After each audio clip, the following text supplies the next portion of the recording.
तो हेलो दोस्तों, किसी ने सही कहा है, पैसा सिर्फ कमाने की चीज नहीं है, समझने की भी है। मैं पहले सिर्फ एक ही रेस में भाग रहा था, अर्न मोर स्पेंड मोर। लेकिन जिस दिन मैंने द साइकोलॉजी ऑफ मनी पढ़ी, मेरी सोच पूरी तरह बदल गई। इस बुक ने मुझे इन्वेस्टिंग टिप्स नहीं दी, बल्कि लाइफ की क्लैरिटी दी। और उसी क्लैरिटी ने मेरी फाइनेंशियल जर्नी ही नहीं, मेरी पूरी थिंकिंग बदल दी। तो दोस्त, मैं एक एवरेज मिडिल क्लास बैकग्राउंड से आता हूँ। पढ़ाई पूरी करने के बाद जब पहली जॉब मिली और सैलरी अकाउंट में आई, तो लगा बस अब लाइफ सेट है। वेतन से सबसे पहला काम क्या किया? नया फोन खरीदा, मंथली ईएमआई शुरू हो गई, वीकेंड पार्टीज की, और धीरे धीरे हर महीने के अंत में अकाउंट बैलेंस लगभग 0 हो जाता था। दोस्त लोग कहते थे, वाह तू तो क्लासी लाइफ जी रहा है। पर अंदर से सिर्फ स्ट्रेस था, सेविंग्स बिल्कुल 0। और जब एक बार घर में इमरजेंसी आई, तो मुझे पैसे उधार लेने पड़े। उसी समय मेरे एक दोस्त ने रिकमेंड किया द साइकोलॉजी ऑफ मनी। मैंने सोचा बोरिंग सी फाइनेंस बुक होगी, पर जो अंदर पढ़ा उसने लिटरली मेरी सोच खोल दी।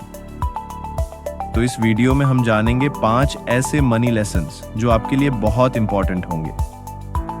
लेसन 1, बात यह नहीं कि आप कितने स्मार्ट हो, बात यह है कि आप पैसे के साथ बिहेव कैसे करते हो। मैं सोचता था कि मुझे पैसा मैनेज करना नहीं आता, क्योंकि मैं कोई फाइनेंस एक्सपर्ट नहीं हूँ। पर इस बुक ने बताया कि इमोशनल कंट्रोल, पेशेंस और डिसिप्लिन, ये सब आईक्यू से ज्यादा मैटर करते हैं। आप कितना कमा रहे हो, उससे ज्यादा जरूरी है आप उस पैसे के साथ क्या कर रहे हो। इम्पल्स स्पेंडिंग करके मैं खुद को कूल फील करवाता था, लेकिन असल में मैं अपने फ्यूचर को नुकसान पहुंचा रहा था। लेसन 2, पैसे को सिर्फ चीजें खरीदने के लिए मत बचाओ, फाइनेंशियली फ्री होने के लिए बचाओ। पहले मैं सिर्फ एक फोन, एक ट्रिप या एक बाइक के लिए पैसे सेव करता था, पर फिर समझ आया सेविंग का असली मतलब होता है पीस ऑफ माइंड। ऐसा नहीं कि अब मैं पैसा खर्च नहीं करता, पर अब मैं उसे फ्यूचर के लिए यूज करता हूँ। किसी और पर डिपेंडेंट ना होना, ये फीलिंग प्राइसलेस है दोस्तों। लेसन 3, वेल्थ वो है जो दिखाई नहीं देती। ये लाइन दिल को छू गई। हम अक्सर उन लोगों को एडमायर करते हैं जो दिखावे में लगे होते हैं, luxury cars, designer clothes, foreign trips.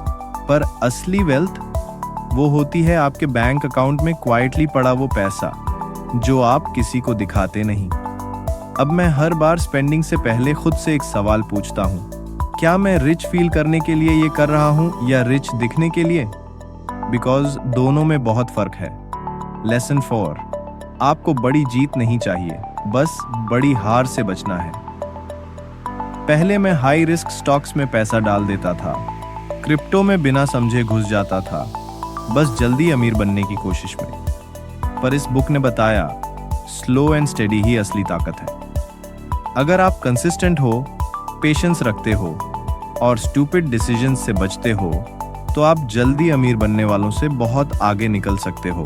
Risk लेना गलत नहीं है, पर बिना समझे रिस्क लेना वो खुद को नुकसान पहुंचाना है। लेसन 5, कंपाउंडिंग तभी काम करता है जब आप उसे टाइम देते हो। कंपाउंडिंग एक जादू की तरह है, लेकिन ये जादू तभी चलता है जब आप उसे बीच में रोकते नहीं।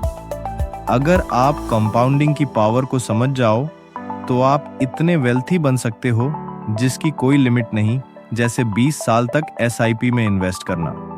पर अगर आप इस पावर को नहीं समझते, तो आप उतने ही गरीब भी बन सकते हो, जैसे क्रेडिट कार्ड्स का मिसयूज करना।